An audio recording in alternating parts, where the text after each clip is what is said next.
Chapter 13, Acceptance. Man's perceptions are not bound by organs of perception. He perceives more than sense, though ever so acute, can discover.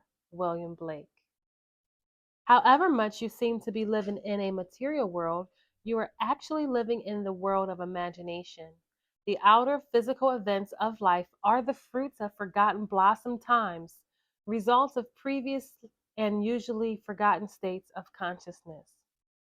They are the ends running true to oft-time forgotten imaginative origins.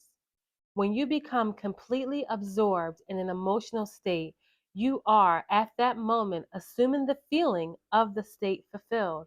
If persisted in whatsoever you are intensely emotional about, you will experience in your world. These periods of absorption of concentrated attention are the beginnings of the things you harvest. It is in such moments that you are exercising your creative power, the only creative power there is.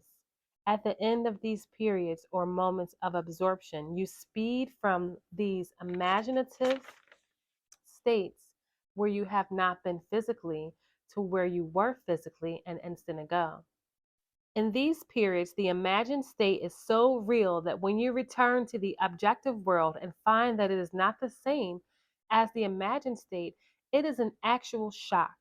You have seen something in imagination with such vividness that you now wonder whether the evidence of your senses can be believed.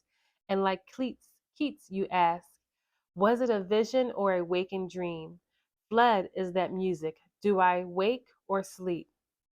This shock reversal, this shock reverses your time sense.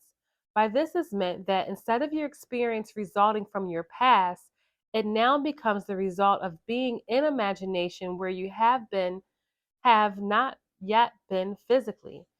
In fact, this moves you across a bridge of incidents to the physical realization of your imagined state. The man who at will can assume whatever state he pleases has found the keys to the kingdom of heaven. The keys are desire, imagination, and a studied, focused attention on the feeling of the wish fulfilled. To such a man, any undesirable objective fact is no longer a reality, and the ardent wish no longer a dream. Prove me now, heareth saith the Lord of hosts, if I will not open you the windows of heaven and pour you out a blessing that there shall not be room enough to receive. Malachi.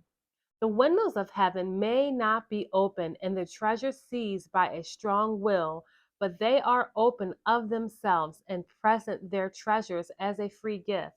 A gift that comes when absorption reaches such a degree that it results in the feeling of complete acceptance. The passage from your present state to the feeling of your wish fulfilled is not across a gap. There is a there is continuity between the so-called real and unreal. To cross from one state to another, you simply extend your feelings and trust your touch and enter fully into the spirit of what you are doing. Not by might nor by power, but by my spirit, saith the Lord of hosts. Zechariah 4:6.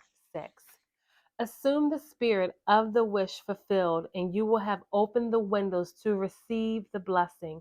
To the state, to assume the state is to get into the spirit of it.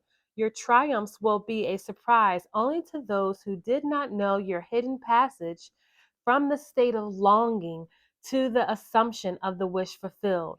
The Lord of hosts will not respond to your wish until you have assumed the feeling of already being that which you want to be.